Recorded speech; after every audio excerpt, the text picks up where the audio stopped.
Let's start.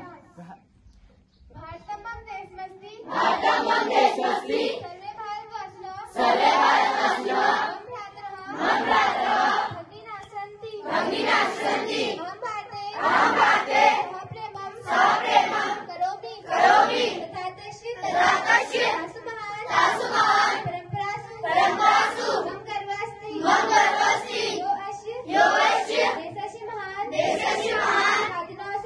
साधिनः सन्ति मम सतत व्यासं भवेयम् यतः तेषां योग्यं भवेयम् अहं च पितरो शिक्षकानां गुरुजनानां दुर्गानाश भद्रं च करिष्यामि प्रत्येन स्वजनपूर्णं व्यवहारं च करिष्यामि अहं स्वदेश देशवासिनः प्रति निष्ठावानाय भवितु प्रतिज्ञा करोमि तस्य सुख समृद्धिषु